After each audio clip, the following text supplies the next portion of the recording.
8ನೇ ತರಗತಿ ದ್ವಿತೀಯ ಭಾಷೆ ಕನ್ನಡ ಗದ್ಯ ಭಾಗ 1 ಬುದ್ಧನ ಸಲಹೆ. ಡಾಕ್ಟರ್ ನಿರುಪಮಾ. ಆಕರ ಕೃತಿ ಶತಮಾನದ ಮಕ್ಕಳ ಸಾಹಿತ್ಯ. ಕೃತಿಕಾರರ ಪರಿಚಯ. ಡಾಕ್ಟರ್ ನಿರುಪಮಾ ಅವರು 1933ರಂದು ತುಮಕೂರು ಜಿಲ್ಲೆಯ ಕೊರಟಗೆರೆ ತಾಲೂಕಿನ ಹೊಳವನಹಳ್ಳಿಯಲ್ಲಿ ಜನಿಸಿದರು. ನಿರುಪಮಾ ಅವರು 1933ರಂದು ತುಮಕೂರು ಜಿಲ್ಲೆಯ ಕೊರಟಗೆರೆ ತಾಲೂಕಿನ ಹೊಳವನಹಳ್ಳಿಯಲ್ಲಿ ಜನಿಸಿದರು. ಇವರ ಪ್ರಮುಖ ಕೃತಿಗಳು ಅಮೃತ ಕಲಶ, ಭುವನ ವಿಜಯ, ಕರ್ನಾಟಕದ ಕವಯಿತ್ರಿಗಳು, ಭಾರತೀಯ ನಾರಿ ನಡೆದು ಬಂದ ದಾರಿ, ಭಾವಮುಖಿ, ರಣಹದ್ದು, ಪರಿತ್ಯಕ್ತೆ, ಅಧಿಕಾರಿಗಳ ಅವಾಂತರ ಮೊದಲಾದ ಕೃತಿಗಳನ್ನು ಬರೆದಿದ್ದಾರೆ. ಇವರಿಗೆ ಆರ್ಯಭಟ ಪ್ರಶಸ್ತಿ, ಅನುಪಮಾ ಪ್ರಶಸ್ತಿ, ಅತ್ತಿಮಬ್ಬೆ ಪ್ರಶಸ್ತಿಗಳು ಲಭಿಸಿವೆ. ಆಕರ ಕೃತಿ ಶತಮಾನದ ಮಕ್ಕಳ ಸಾಹಿತ್ಯ. ಬಿಟ್ಟ ಸ್ಥಳಗಳನ್ನು ಸೂಕ್ತ ಪದಗಳಿಂದ ಭರ್ತಿ ಮಾಡಿರಿ. 1. ಸಿದ್ಧಾರ್ಥನ ತಂದೆಯ ಹೆಸರು ಶುದ್ಧೋಧನ. 2. ವತ್ಸ ಮತ್ತು ಮಗಧ ರಾಜ್ಯಗಳ ನಡುವೆ ಹರಿಯುವ ನದಿ ಗಂಗಾ ನದಿ. ವತ್ಸ ಮತ್ತು ಮಗಧ ರಾಜ್ಯಗಳ ನಡುವೆ ಶಾಂತಿ ನೆಲೆಸುವಂತೆ ಮಾಡಿದವರು ಭಗವಾನ್ ಬುದ್ಧ. 4. ಬುದ್ಧನ ಸಲಹೆ ಪಾಠದ ಆಕರ ಕೃತಿ ಶತಮಾನದ ಮಕ್ಕಳ ಸಾಹಿತ್ಯ. ಕೆಳಗಿನ ಪ್ರಶ್ನೆಗಳಿಗೆ ಒಂದು ವಾಕ್ಯದಲ್ಲಿ ಉತ್ತರಿಸಿ. ಪ್ರಶ್ನೆ 1. ಗಂಗಾ ನದಿ ಯಾವ ಸಮುದ್ರವನ್ನು ಸೇರುತ್ತದೆ? ಉತ್ತರ: ಗಂಗಾ ನದಿ ಬಂಗಾಳ ಸಮುದ್ರವನ್ನು ಸೇರುತ್ತದೆ. 2. ಬುದ್ಧನ ಪ್ರಕಾರ ನದಿ ನೀರಿಗಿಂತ ಹೆಚ್ಚು ಬೆಲೆಯುಳ್ಳದ್ದು ಯಾವುದು? ಉತ್ತರ: ಬುದ್ಧನ ಪ್ರಕಾರ ನದಿ ನೀರಿಗಿಂತ ಹೆಚ್ಚು ಬೆಲೆಯುಳ್ಳದ್ದು ಮನುಷ್ಯನ ರಕ್ತ. ಪ್ರಶ್ನೆ 3. ಬುದ್ಧದೇವನು ಹೇಳುವಂತೆ ಜೀವನದಲ್ಲಿ ಸುಖ ಶಾಂತಿ ಸಿಗಬೇಕಾದರೆ ಏನು ಮಾಡಬೇಕು? ಸರ್ವಮಾನವರು ಪ್ರಕೃತಿಯನ್ನು ಸಮಾನವಾಗಿ ಹಂಚಿಕೊಂಡಾಗ ಜೀವನದಲ್ಲಿ ಸುಖ ಶಾಂತಿ ಸಿಗುತ್ತದೆ. 4. ವತ್ಸ ಮತ್ತು ಮಗಧ ರಾಜ್ಯದವರು ಯುದ್ಧವನ್ನು ಏಕೆ ನಿಲ್ಲಿಸಿದರು? ಉತ್ತರ: ಬುದ್ಧದೇವನು ಬೋಧಿಸಿದ ಶಾಂತಿಯ ಮಹತ್ವವನ್ನು ಅರಿತು ವತ್ಸ ಮತ್ತು ಮಗಧ ರಾಜ್ಯದವರು ಯುದ್ಧವನ್ನು ನಿಲ್ಲಿಸಿದರು. ಕೆಳಗಿನ ಪ್ರಶ್ನೆಗಳಿಗೆ 3 ಅಥವಾ 4 ವಾಕ್ಯಗಳಲ್ಲಿ ಉತ್ತರಿಸಿ. ಪ್ರಶ್ನೆ 1. ವತ್ಸ ಮತ್ತು ಮಗಧ ರಾಜ್ಯದ ಜನರು ಗಂಗಾ ನದಿಯನ್ನು ತಾಯಿಯಂತೆ ಏಕೆ ಪೂಜಿಸುತ್ತಿದ್ದರು? ಉತ್ತರ: ವತ್ಸ ಮತ್ತು ಮಗಧ ಈ ಎರಡೂ ರಾಜ್ಯದವರು ಗಂಗಾ ನದಿಯನ್ನು ತಾಯಿಯಂತೆ ಪೂಜಿಸುತ್ತಿದ್ದರು, ಏಕೆಂದರೆ ಆ ನದಿಯ ನೀರಿನಿಂದ ಎರಡೂ ರಾಜ್ಯಗಳ ನೆಲ ಸಸ್ಯಶ್ಯಾಮಲವಾಗಿತ್ತು. ಎತ್ತ ನೋಡಿದರೂ ಹಸಿರು ತುಂಬಿ ಬೆಳೆ ಬೆಳೆದು ಸುಭಿಕ್ಷದಿಂದ ಜನರು ಸುಖವಾಗಿದ್ದರು. ಹಾಗಾಗಿ ಇವರೆಲ್ಲರೂ ಗಂಗಾ ನದಿಯನ್ನು ತಮಗೆ ಅನ್ನ ನೀಡುವ ತಾಯಿ ಎಂದು ಪೂಜಿಸುತ್ತಿದ್ದರು. ಪ್ರಶ್ನೆ 2. ವತ್ಸ ಮತ್ತು ಮಗಧ ರಾಜ್ಯಗಳ ನಡುವೆ ದ್ವೇಷ ಏಕೆ ಹೆಚ್ಚಾಯಿತು? ಗಂಗಾ ನದಿಯನ್ನು ತಮಗೆ ಅನ್ನ ನೀಡುವ ತಾಯಿ ಎನ್ನುತ್ತಿದ್ದರು. ಆದರೆ ಅವರಿಬ್ಬರನ್ನು ಕ್ರಮೇಣ ಸ್ವಾರ್ಥ ಆವರಿಸಿತು. ಈ ನದಿಯ ಮೇಲೆ ತಮ್ಮ ಸಂಪೂರ್ಣ ಅಧಿಕಾರ ಸ್ಥಾಪಿಸಬೇಕೆಂಬ ದುರಾಸೆ ಆ ಎರಡೂ ರಾಜ್ಯಗಳ ರಾಜರಿಗೆ ಉಂಟಾಯಿತು. ದಿನ ಕಳೆದಂತೆ ಈ ಸ್ವಾರ್ಥ ಹೆಮ್ಮರವಾಗಿ ಬೆಳೆದು ವತ್ಸ ಮತ್ತು ಮಗಧ ರಾಜ್ಯಗಳ ನಡುವೆ ದ್ವೇಷ ಹೆಚ್ಚಾಯಿತು. ಪ್ರಶ್ನೆ 3. ಬುದ್ಧನು ಹೇಳುವಂತೆ ದ್ವೇಷ ದುಃಖವನ್ನು ಹೇಗೆ ಹೆಚ್ಚಿಸುತ್ತದೆ? ಉತ್ತರ: ಬುದ್ಧದೇವನು ಹೇಳುವಂತೆ ದ್ವೇಷದಿಂದ ದ್ವೇಷವನ್ನು ಜಯಿಸಲು ಹೋದರೆ ಕೊನೆಗೆ ನಿಮಗೆ ಉಳಿಯುವುದು ಅಸೂಯೆ ಮಾತ್ರ. ಇವುಗಳಿಂದ ಜೀವಿಗಳಿಗೆ ದುಃಖವೇ ಹೊರತು ಸುಖವಲ್ಲ. ಈಗ ಸುಖವಾಗಿರುವ ನೀವು ದುಃಖ ತಂದುಕೊಳ್ಳುವ ಮಾರ್ಗ ಎಂದು ಹೇಳಿದನು. ಈ ರೀತಿ ಬುದ್ಧದೇವನು ದ್ವೇಷ ದುಃಖವನ್ನು ಹೆಚ್ಚಿಸುವ ಬಗೆಯನ್ನು ತಿಳಿಸಿದನು. 4. ಬುದ್ಧದೇವನು ವತ್ಸ ಮತ್ತು ಮಗಧ ರಾಜ್ಯಗಳ ನಡುವಿನ ಯುದ್ಧವನ್ನು ಏಕೆ ತಪ್ಪಿಸಿದನು? ಮನುಷ್ಯ ಸುಖವಾಗಿ ಜೀವಿಸಲು ನೀರು, ಗಾಳಿ, ಆಹಾರಗಳ ಜೊತೆಗೆ ಶಾಂತಿಯೂ ಅತಿ ಮುಖ್ಯ. ಯುದ್ಧದಿಂದ ಶಾಂತಿ ನಾಶವಾಗಿ ಬದುಕು ನರಕವಾಗುತ್ತದೆ. ವರವಾಗಿರುವ ಪ್ರಕೃತಿಯನ್ನು ಸಮಾನವಾಗಿ ಹಂಚಿಕೊಂಡಾಗ ಸುಖ ಶಾಂತಿ ಸಿಗುತ್ತದೆ ಎಂಬ ಸತ್ಯವನ್ನು ತಿಳಿದಿದ್ದ ಬುದ್ಧದೇವನು ಯುದ್ಧವನ್ನು ತಪ್ಪಿಸಿದನು. ಕೆಳಗಿನ ಪ್ರಶ್ನೆಗಳಿಗೆ 8-10 ವಾಕ್ಯಗಳಲ್ಲಿ ಉತ್ತರಿಸಿರಿ. 1. ವತ್ಸ ಮತ್ತು ಮಗಧ ರಾಜ್ಯಗಳು ಯುದ್ಧ ಮರೆತು ಶಾಂತಿಯಿಂದ ನೆಲೆಸಿದುದು ಹೇಗೆ? ಉತ್ತರ: ವತ್ಸ ಮತ್ತು ಮಗಧ ರಾಜ್ಯಗಳ ನಡುವೆ ಸ್ವಾರ್ಥ ಹೆಚ್ಚಾಯಿತು. ತಾಯಿಯಂತೆ ಪೂಜಿಸುತ್ತಿದ್ದ ಗಂಗಾ ನದಿಯ ಮೇಲೆ ತಮ್ಮ ಅಧಿಕಾರ ಸ್ಥಾಪಿಸುವ ದುರಾಶೆ ಉಂಟಾಯಿತು. ದಿನ ಕಳೆದಂತೆ ದ್ವೇಷ, ಅಸೂಯೆಗಳಿಂದ ಯುದ್ಧಕ್ಕೆ ಸಿದ್ಧರಾದರು. ಅಲ್ಲಿಗೆ ಬಂದ ಬುದ್ಧದೇವನು ಇಬ್ಬರೂ ಕಡೆಯ ರಾಜರು, ಮಂತ್ರಿಗಳು, ಅಧಿಕಾರಿಗಳನ್ನು ಕರೆದು ಯುದ್ಧಕ್ಕೆ ಕಾರಣವನ್ನು ಕೇಳಿದನು. ಎರಡೂ ಕಡೆಯವರು ಗಂಗಾ ನದಿಯ ನೀರಿಗಾಗಿ ಎಂದರು. ಆಗ ಬುದ್ಧದೇವನು ನದಿಯ ನೀರು, ಮಾನವನ ರಕ್ತ ಇವುಗಳಲ್ಲಿ ಯಾವುದಕ್ಕೆ ಬೆಲೆ ಹೆಚ್ಚು ಎಂದು ಹೇಳಿದನು.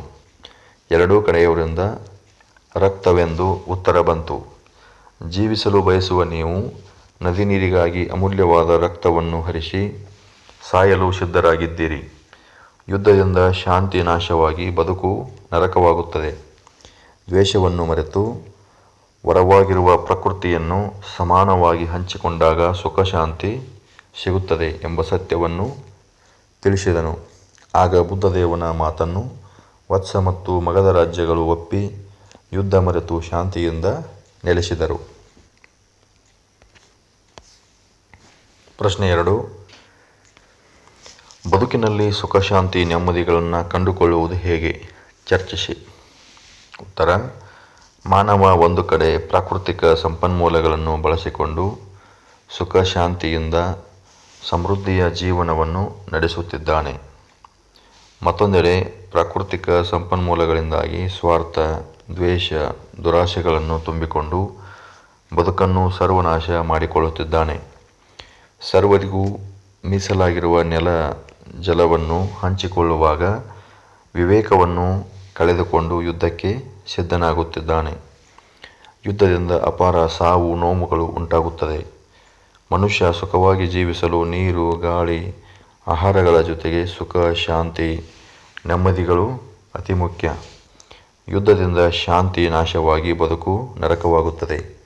ದ್ವೇಷವನ್ನು ಮರೆತು ವರವಾಗಿರುವ ಪ್ರಕೃತಿಯನ್ನು ಸಮಾನವಾಗಿ ಹಂಚಿಕೊಂಡಾಗ ಸುಖ ಶಾಂತಿ ಸಿಗುತ್ತದೆ. ಬದುಕಿನಲ್ಲಿ ಎಂತಹ ಸಮಸ್ಯೆಗಳು ಬಂದರೂ ವಿವೇಕದಿಂದ ಸೌಹಾರ್ದಯುತವಾಗಿ ಬಗೆಹರಿಸಿಕೊಳ್ಳಲು ಸಾಧ್ಯವಿದೆ ಎಂಬ ಸತ್ಯವನ್ನು ಅರಿತು ಬಾಳಿದರೆ ಬದುಕಿನಲ್ಲಿ ಸುಖ ಶಾಂತಿ ನೆಮ್ಮದಿಗಳನ್ನು ಕಂಡುಕೊಳ್ಳಬಹುದು. ಕೆಳಗಿನ ಹೇಳಿಕೆಗಳನ್ನು ಸಂದರ್ಭದೊಡನೆ ವಿವರಿಸಿ ಸ್ವಾರಸ್ಯವನ್ನು ಬರೆಯಿರಿ. 1. ಮನುಷ್ಯನ ರಕ್ತ ನದಿ ನೀರಿಗಿಂತ ಬೆಲೆಯುಳ್ಳದ್ದು. ಆಯ್ಕೆ: ಈ ವಾಕ್ಯವನ್ನು ಡಾ. ನಿರುಪಮಾ ಅವರು ಬರೆದಿರುವ ಶತಮಾನದ ಮಕ್ಕಳ ಸಾಹಿತ್ಯ ಕೃತಿಯಿಂದ ಆಯ್ದ ಬುದ್ಧನ ಸಲಹೆ ಎಂಬ ಪಾಠದಿಂದ ಆರಿಸಿಕೊಳ್ಳಲಾಗಿದೆ. ಸಂದರ್ಭ: ಈ ಮಾತನ್ನು ವತ್ಸ ಮತ್ತು ಮಗಧ ರಾಜ್ಯದ ಜನರು ಭಗವಾನ್ ಬುದ್ಧದೇವನಿಗೆ ಹೇಳುತ್ತಾರೆ. ಎರಡೂ ರಾಜ್ಯದ ಜನರು ನದಿ ನೀರಿಗಾಗಿ ಯುದ್ಧಕ್ಕೆ ಸಿದ್ಧರಾದಾಗ ಬುದ್ಧದೇವನು ನದಿಯ ನೀರು, ಮಾನವನ ರಕ್ತ ಇವೆರಡರಲ್ಲಿ ಯಾವುದಕ್ಕೆ ಹೆಚ್ಚು ಬೆಲೆ ಇದೆ ಎಂದು ಪ್ರಶ್ನಿಸಿದಾಗ ಈ ಮಾತು ಬಂದಿದೆ. ಸ್ವಾರಸ್ಯ: ನೀರಿಗಿಂತ ಮಾನವನ ರಕ್ತ ಅಮೂಲ್ಯ ಎಂಬುದು ಈ ವಾಕ್ಯದ ಸ್ವಾರಸ್ಯವಾಗಿದೆ. ಮುಂದಿನ ಸಂದರ್ಭ: ನೀವು ಜೀವಿಸಬೇಕೆಂದಿದ್ದೀರಲ್ಲವೇ, ಮತ್ತೆ ಸಾಯಲೇಕೆ ಸಿದ್ಧರಾಗಿದ್ದೀರಿ? ಆಯ್ಕೆ: ಈ ವಾಕ್ಯವನ್ನು ಡಾ. ನಿರುಪಮಾ ಅವರು ಬರೆದಿರುವ ಶತಮಾನದ ಮಕ್ಕಳ ಸಾಹಿತ್ಯ ಕೃತಿಯಿಂದ ಆಯ್ದ ಬುದ್ಧನ ಸಲಹೆ ಎಂಬ ಪಾಠದಿಂದ ಆರಿಸಿಕೊಳ್ಳಲಾಗಿದೆ. ಸಂದರ್ಭ: ಈ ಮಾತನ್ನು ಭಗವಾನ್ ಬುದ್ಧದೇವನು ವತ್ಸ ಮತ್ತು ಮಗಧ ರಾಜ್ಯದ ಜನರಿಗೆ ಹೇಳುತ್ತಾನೆ. ಜೀವಿಸಲು ಬಯಸುವ ನೀವು ಕಡಿಮೆ ಬೆಲೆ ಇರುವ ನದಿಯ ನೀರಿಗಾಗಿ ಅದಕ್ಕಿಂತಲೂ ಅಮೂಲ್ಯವಾದ ರಕ್ತವನ್ನು ಹರಿಸಲು ಏಕೆ ಸಿದ್ಧರಾಗಿದ್ದೀರಿ ಎಂದು ಬುದ್ಧದೇವನು ಪ್ರಶ್ನಿಸಿದಾಗ ಈ ಮಾತು ಬಂದಿದೆ. ಸ್ವಾರಸ್ಯ: ಯುದ್ಧ ಅಪಾರವಾದ ಸಾವು ನೋವುಗಳಿಗೆ ಕಾರಣವಾಗುತ್ತದೆ ಎಂಬುದು ಈ ವಾಕ್ಯದ ಸ್ವಾರಸ್ಯವಾಗಿದೆ. ಮುಂದಿನ ಸಂದರ್ಭ, ಪ್ರಕೃತಿ ಜೀವಿಗಳಿಗೆ ವರವೇ ಹೊರತು ಶಾಪವಲ್ಲ. ಆಯ್ಕೆ: ಈ ವಾಕ್ಯವನ್ನು ಡಾಕ್ಟರ್ ನಿರುಪಮಾ ಅವರು ಬರೆದಿರುವ ಶತಮಾನದ ಮಕ್ಕಳ ಸಾಹಿತ್ಯ ಕೃತಿಯಿಂದ ಆಯ್ದ ಬುದ್ಧನ ಸಲಹೆ ಎಂಬ ಪಾಠದಿಂದ ಆರಿಸಿಕೊಳ್ಳಲಾಗಿದೆ. ಸಂದರ್ಭ: ಈ ಮಾತನ್ನು ಭಗವಾನ್ ಬುದ್ಧದೇವನು ವತ್ಸ ಮತ್ತು ಮಗಧ ರಾಜ್ಯದ ಜನರಿಗೆ ಹೇಳುತ್ತಾನೆ. ಮನುಷ್ಯ ಸುಖವಾಗಿ ಜೀವಿಸಲು ನೀರು, ಗಾಳಿ, ಆಹಾರಗಳ ಜೊತೆಗೆ ಸುಖ, ಶಾಂತಿ, ನೆಮ್ಮದಿಗಳು ಅತಿ ಮುಖ್ಯ. ದ್ವೇಷವನ್ನು ಮರೆತು ವರವಾಗಿರುವ ಪ್ರಕೃತಿಯನ್ನು ಸಮಾನವಾಗಿ ಹಂಚಿಕೊಂಡಾಗ ಸುಖಶಾಂತಿ ಸಿಗುತ್ತದೆ ಎಂದು ಬುದ್ಧದೇವನು ತಿಳಿಸುವಾಗ ಈ ಮಾತು ಬಂದಿದೆ. ಸ್ವಾರಸ್ಯ: ಜೀವಿಗಳ ಉಳಿವಿನಲ್ಲಿ ಪ್ರಕೃತಿಯ ಪಾತ್ರ ಹಿರಿದು ಎಂಬುದು ಈ ವಾಕ್ಯದ ಸ್ವಾರಸ್ಯವಾಗಿದೆ.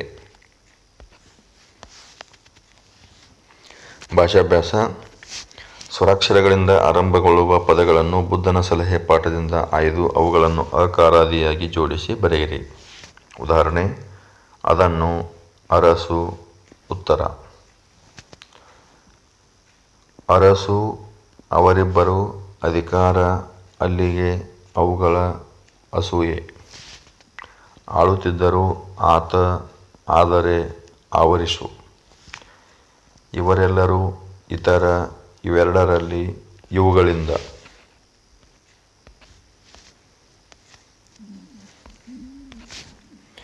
ಈಗ, ಈ.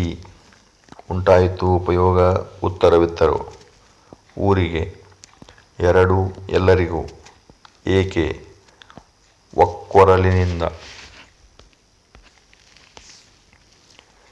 ಬುದ್ಧನ ಸಲಹೆ ಪಾಠದಲ್ಲಿ ಅನುಸ್ವಾರ, ವಿಸರ್ಗಗಳಿಂದ ಕೂಡಿರುವ ಪದಗಳನ್ನು ಆಯ್ದು ಬರೆಯಿರಿ. ಗಂಗಾ, ಒಂದು, ದುಃಖ, ಪುನಃ. ಶಾಂತಿ, ಮಂತ್ರಿ, ತುಂಬ, ತುಂಬಿ, ಹಂಚಿ, ನೀರಿನಿಂದ, ಬಂತು, ನಿಂತಾಗ, ಹಿಂದಕ್ಕೆ, ಬಂದ. ಸ್ನೇಹದಿಂದ, ಬಂಗಾಳ, ಇನ್ನೊಂದು, ಉಂಟಾಯಿತು. ದುಃಖ, ಪುನಃ. ಪ್ರಸ್ತುತ ಪಾಠದಲ್ಲಿ ಸ, ಶ, ಶ ಅಕ್ಷರಗಳಿರುವ ಪದಗಳನ್ನು ಪಟ್ಟಿ ಮಾಡಿ ಅವುಗಳ ಸ್ಪಷ್ಟ ಉಚ್ಚಾರಣೆಯನ್ನು ಅಭ್ಯಾಸ ಮಾಡಿರಿ. ಉದಾಹರಣೆ: ಸಸ್ಯ ಶ್ಯಾಮಲೆ, ಸನ್ಯಾಸ, ದೇಶ, ಸುಖ, ಶಾಂತಿ, ಈರ್ಷ್ಯೆ. ಉತ್ತರ: ಸ. ಸಮೀಪ, ಸ್ವಲ್ಪ, ಸತ್ಯ, ಸಲಹೆ, ಸ್ನೇಹ, ಸಮುದ್ರ, ಸುಭಿಕ್ಷ, ಸುಖ, ಸಿದ್ಧ, ಸೈನ್ಯ, ಶೇರಿ, ಸ್ವಾರ್ಥ. ಶ. ಶುದ್ಧೋದನ, ಶಾಂತಿ, ಶಾಪ, ಶಾಕ್ಯ, ಶ್ಯಾಮಲ. ಶ. ದಕ್ಷಿಣ, ಸುಭಿಕ್ಷ, ಮನುಷ್ಯ, ವಿಷ, ಈರ್ಷ್ಯೆ. ಕೆಳಗಿನ ಪದಗಳಿಗೆ ವಿರುದ್ಧಾರ್ಥಕ ಬರೆಯಿರಿ. ಮೌಲ್ಯ, ಅಪಮೌಲ್ಯ. ಸುಖ, ದುಃಖ. ವರ, ಶಾಪ. ಸತ್ಯ, ಅಸತ್ಯ. ಪವಿತ್ರ, ಅಪವಿತ್ರ. ಸ್ವಾರ್ಥ, ನಿಸ್ವಾರ್ಥ. ಕೆಳಗಿನ ಪದಗಳನ್ನು ಸ್ವಂತ ವಾಕ್ಯದಲ್ಲಿ ಉಪಯೋಗಿಸಿರಿ. ಹಿಂಜರಿಕೆ, ಒಳ್ಳೆಯ ಕೆಲಸಗಳನ್ನು ಮಾಡಲು ಹಿಂಜರಿಕೆ ಇರಬಾರದು. ವಿವೇಕ, ಕಷ್ಟಕಾಲದಲ್ಲಿ ವಿವೇಕ ಉಪಯೋಗಕ್ಕೆ ಬರುತ್ತದೆ. ಸ್ವಾರ್ಥ, ಮನುಷ್ಯನು ಸ್ವಾರ್ಥದಿಂದ ಏನನ್ನು ಸಾಧಿಸಲು ಸಾಧ್ಯವಿಲ್ಲ. ಸುಖಶಾಂತಿ, ಜನರಿಗೆ ಸುಖಶಾಂತಿಯೇ ಮೂಲಮಂತ್ರವಾಗಬೇಕು. ಸುಭಿಕ್ಷ, ಸಮೃದ್ಧ ಬೆಳೆ ಸುಭಿಕ್ಷವನ್ನು ತರುತ್ತದೆ. ಸಸ್ಯಶ್ಯಾಮಲ, ಪ್ರಕೃತಿ ಸಸ್ಯಶ್ಯಾಮಲವಾಗಿದ್ದರೆ ನೋಡಲು ಬಲು ಚಂದ.